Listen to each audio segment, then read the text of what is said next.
What's up, Weez? Welcome back. It has been a while since I've talked about music, and I've talked about how I wanted to expand the horizons a little bit on the channel, and being like 5 months.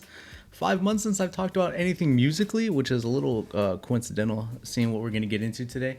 This has been 5 months since I think I did a retrospective of a J. Cole album. I feel like if I'm going to talk about music, I should at least talk about a little bit of my side of music, about where I stay in my music lane. And so I think I'm going to talk about my 10 favorite albums. I don't want to call them all time, but I do want to call them my 10 favorite albums at this moment in my life where I am.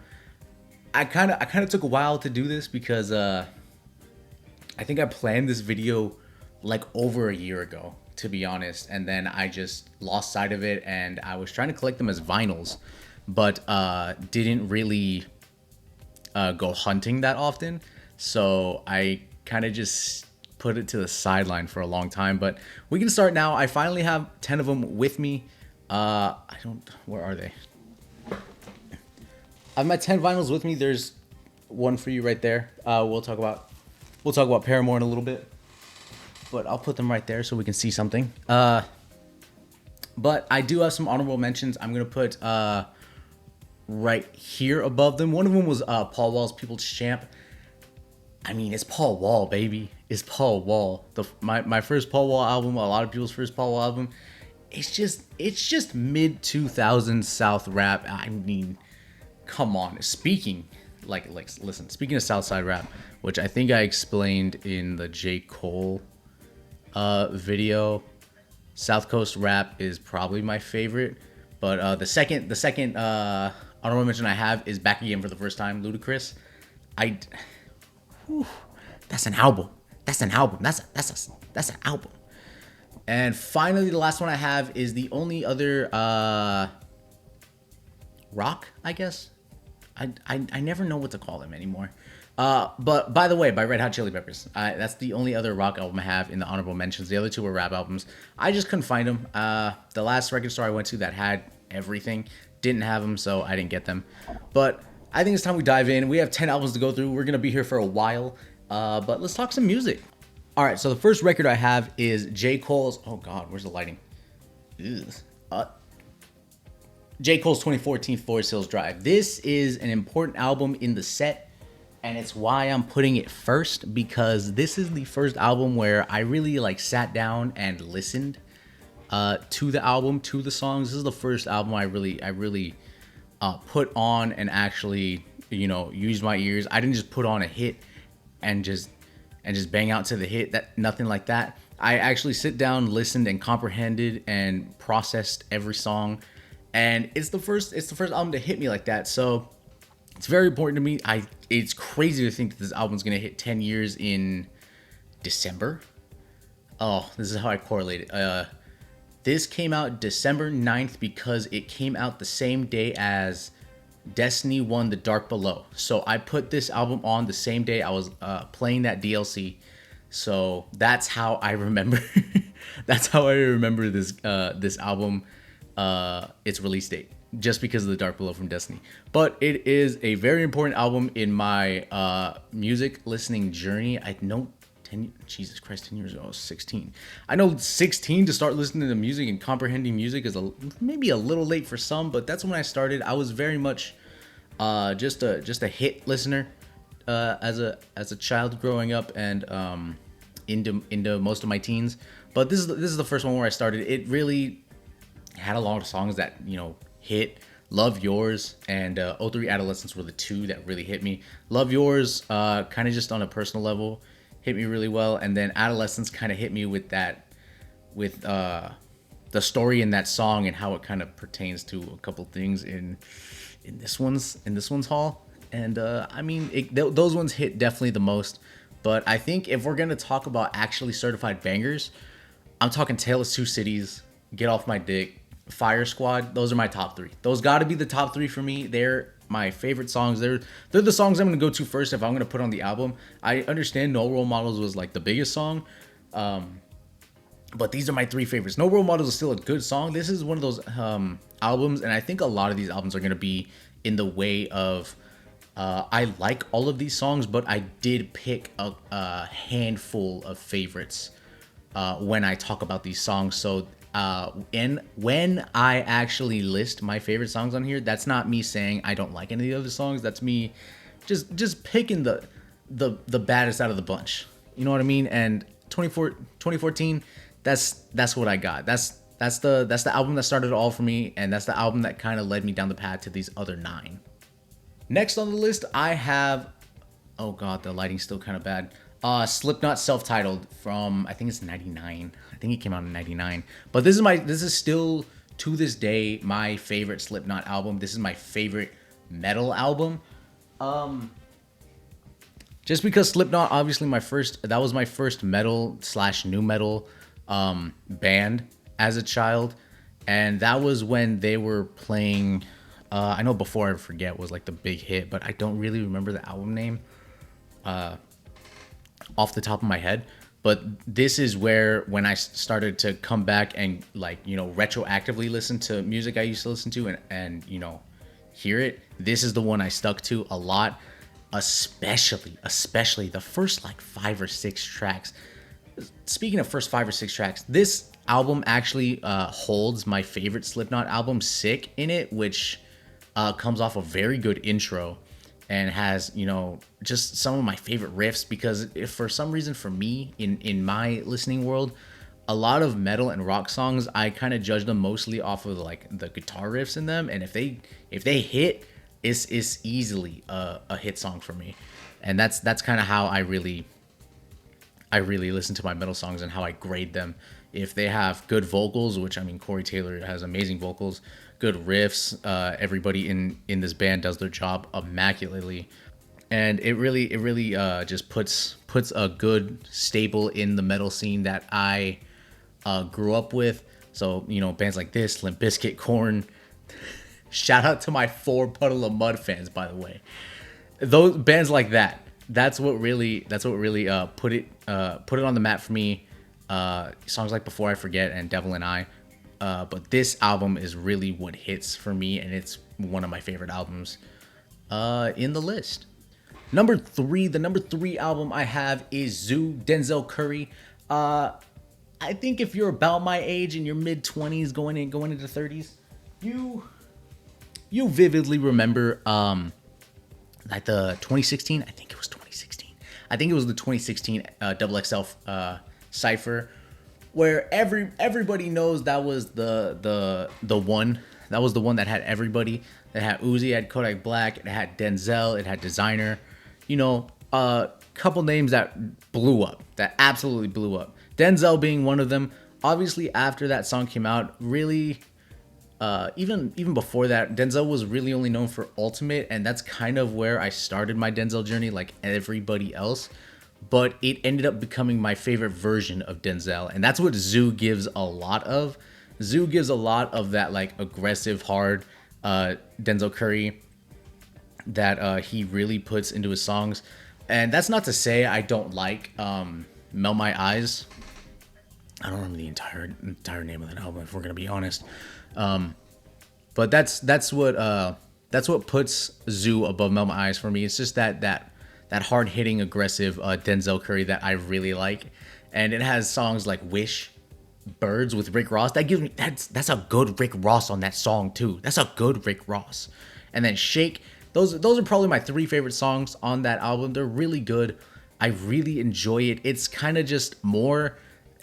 I mean, you're gonna see it again. It's more southern. It's more Southern Coast rap that I just really enjoy. That's that Florida style. I know the ones in the honorable mentions I put were Texas and Atlanta, but this is just in that same category, and it hits. It hits for me so well, and I just need more of it, Denzel. I need more. The next one on the list is a little, I can say, controversial in the take of taste, I guess, but Awaken My Love is my next one. I don't know about y'all, but I may be Mexican, and my tios grew up with the bandas and everything, the corridos and stuff like that. But I also had some uncles who played some 60s and 70s funk during the barbecue, and That's some music that brings me back. That's some music that really puts me back. And when this album came out, it gave me that same feel of being at that barbecue. It's like a new style of funk that just brings you back to that childhood running around the backyard during the barbecue, music that I just had with me, and it brought this really good change. Childish Gambino was really big for because of the internet and camp, and this sudden change. Which, if I remember the story right, it was made from spite that they were like, you can't make a hit. So he made pretty much this entire album. I'm glad he did. I'm glad he did. Someone tried to get him to be a little bit more spiteful because I need something like this. His last one, I can't name it, was pretty good though. But something like this, it feels like one of those like timeless ones where it's that sound that has that specific year in mind, but it's still so good every time. Like I don't get tired of it. I think Boogeyman, Boogeyman, Terrified, and Baby Boy are my top three in that album. And there are songs that if you kick on anytime, anywhere, I'm not gonna be mad at it. I'm not. It's something that really hits the nostalgic waves in my brain really well, and I just like this album so much, and it's why it's on the list. All right, welcome to the self-explanatory version of this list where I put To Pimp a Butterfly on here. To Pimp a Butterfly, listen. Little self-explanatory why you have this on on a top 10 list. Also, I don't mind if you put Good Kid. I don't mind if you put any Kendrick album, really.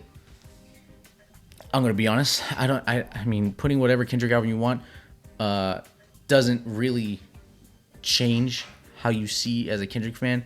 All of them are really gonna be self-explanatory. This man makes good music. He makes good stories, and they all flow so well in each and every album.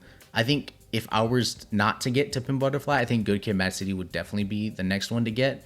But I think I just like the songs in this one individually more than I do Good Kid. Don't get me wrong, I think I do like the rapping in Good Kid more, but I do like the music in To Pimp a Butterfly more, if that makes any sense. I understand they're both actually music, but I think the rapping is really good in Good Kid, and I think I'm gonna say it again, music. I think the music in To Pimp a Butterfly is a lot better, and I think the story hits a little more, I guess, in To Pimp a Butterfly for myself. I would say.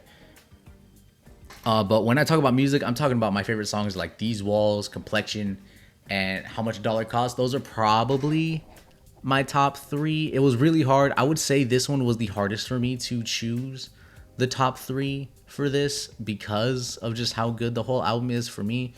And I think that's where I'm gonna sit with those three. They really hit. They really hit. Complexion is a very good song. It's very catchy. How Much a Dollar Costs is probably my favorite story in the album. And then These Walls is just a really fun song. So I think those are the ones I would really put up there for me the most. But let's go back to the first one we saw. Let's go back to Paramore's After Laughter. After Laughter is my, I would call, most relatable album on this list. And if you know, I promise I'm okay. I think when this album came out, or when I was listening to it, I don't know. I'm gonna be honest, for my Paramore fans out here, I may have listened to Paramore like point blank period really late in my life. I think I listened to it like at 17 or 18, and I kind of just like binged the whole discography. And I think by then After Laughter was maybe a year old. But After Laughter was definitely one that hit in a really specific point in my life, and I think it really helped me relate to what I was feeling in my cranium at that time. And songs that like my top three in this one are gonna be 26, Fake Happy, and Tell Me How. And if you have heard the album, you can kind of get a sense of what I'm talking about when I name those three songs. and it kind of just solidified that I'm not going through things. They're not as unique as I thought they were, in a sense. I think the way these songs hit me when I was 17, 18, were very important. They were very important in that specific time frame that happened, and I can't really say much else besides it was a very like messages aside, it's also just a very good album. Like, let's be honest, that like 80s pop rock, it hits. This is my favorite sound of Paramore. I love the punk rock and the regular rock of Paramore, but this 80s sound that they have was very good, and I would honestly probably say they perfected it in the other album they released, if I can remember it. Jesus, I'm gonna actually look up some albums, because I'm getting a little embarrassed at this point, if we're gonna be serious. Yeah, and This Is Why. I think This Is Why is where they kind of perfected that 80s-ish sound. But this one is just so much more important to me, like emotionally and sentimentally. And I think it's a very good album all around, taking those two factors away. Starting off with our final three albums, I have Vance Joy's. The plastic is falling off of this. I still don't know what to do with these albums in a display fashion. But Vance Joy's Nation of Two. This is a tricky album for me.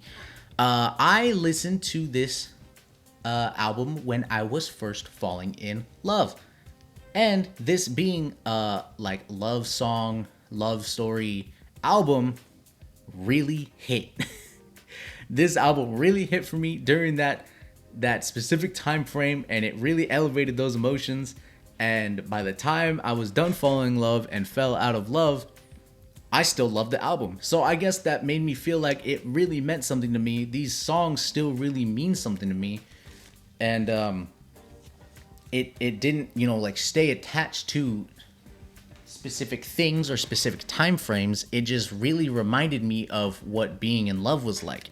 It didn't really specify itself to someone or a certain time in my life. It really just gave me the emotion, and I think that was a very good thing, and I think that was very good for the album itself. I didn't want to just like delete this album off of my memory. It's very good. I like Vance Joy. That being said, I don't think I've listened to an album after that. But yeah, this was a very important one for how it made me feel and how it kind of sentimented the emotion in music I can hear a lot, because it's another one that's very important to me. All of these are kind of very important to me, but that one kind of put that lovey-dovey emotion into my brain for music, and I'm very happy for that. Number 2 of the last 3 is going to be a Vampire Weekend's Contra. This is my first dive into indie rock, and what a dive I chose, because Contra is an amazing album. First of all, front to back, every song, back to back to back hits. Horchata, Give Up the Guns. I think there was one of their cousins. Those are all great songs. I don't know if I would specifically put those in my top 3, but this is an album that has never... I keep pointing to this Daft Punk album, but I just can't get this camera right. This is an album that introduced me to indie rock and got me into indie rock. It has never gotten old so far, and I have probably first heard this album over 5 or 6 years ago, and it's very much still good to this day. I don't get tired of any of these songs. I think if you were to put these songs on repeat, I don't think I'll get tired of them. It's a challenge I don't really want to take though, but I'm willing to try. And I think the indie rock scene has really put me onto a new side of music that really opened my eyes to how wide the world of music was. Because for a long time, I was just rap and rock for so long, and just metal and classic rock was really my whole thing. And this kind of just showed me how different rock can be, and how positive and storytelling it can be, because there's also, I believe it's called I Think You're a Contra, or just Contra. I have the album with me right now. Why don't I just look on the back? It's just called Contra. That's a very good storytelling song, and I think they do very well in each of those songs. But to wrap this up, we're finally at the end. I didn't think it was going to be this short. I kind of was flying by some of these songs, or some of these albums. But to bring it back, let's get my first electronic music album I listened to. Discovery. Come on now. Discovery is like a classic among classics on just music in general, if we're gonna be honest. Daft Punk is such an important piece in like music history that before I even started listening to music, I remember going to music museum. That was already tongue twisting before I even tried to say the words. I went to a music museum in Seattle, and they had a full Daft Punk exhibit because they were so popular. They are so big and so important in the electronic scene, in the sample scene, in the music scene. The samples that they do for some of these songs, I don't know if you've ever seen like sample breakdown videos where they show you each and every song that they sample, and they show you what piece of the song they take and how it's structured. Is very, very interesting on how Daft Punk builds their songs. It's very cool. That's like something I get impressed by every time I see it. If you are a computer gaming kid from like 2004, 2005, I don't know if you remember Kitten Cannon. They had some Daft Punk song on there, and the instrumental was the theme song for that game. I think it was One More Time. It was either One More Time or Harder, Better, Faster, Stronger. But it just shows like the reach Daft Punk had in that. Obviously, a lot of the more popular stuff you would see is like Random Access Memories or Starboy that they did with The Weeknd. But this is like the big blow up. Obviously, it's not their first album, but I would argue it's one of their biggest. If not 3, it's definitely top 5. I would personally put this at number 2. I think Random Access Memories was their biggest album, but I think this one is probably culturally more significant. Plus, as the weebs out here, the accompanying anime, I think it's French. I think it's a French animation that accompanied this album from start to finish is beautiful. It's amazing. I don't know how recently any of you have seen it. I think I've seen it maybe 2 or 3 years ago as recent. But it's still good. It's still really good. And it's why it puts itself on this list for me as a top 10 album for me. And I'm glad I chose it last, to be honest, to talk about, because I can't give Discovery enough praise. This is such a good album. And if you haven't heard it, please. 1, there's probably no way you haven't heard it. And 2, listen to it. Have you heard Superheroes? Have you heard Digital Love? Those are probably my top 2 songs right there. Aerodynamics? Oh my god. Like, let's be real. This has no misses. Please, if you think there's a miss in this album, you go ahead and tell me. But that's my 10 favorite albums right now at this moment. Like I said, I did have some honorable mentions in the beginning. There are some other ones that I'm probably not thinking of. Obviously, for Red Hot Chili Peppers, Stadium Arcadium, and Dark Necessities. I really like Dark Necessities as well. But Ludacris has, Coming to America and other stuff like that. There's other rap albums in back there. There's definitely some other rock albums back there that I can probably think of. But those are the 10 I have right now. Those are the 10 I would say are my favorite right now. And I think that's where I'll probably end this video, where I just continually talk about music for 26 minutes.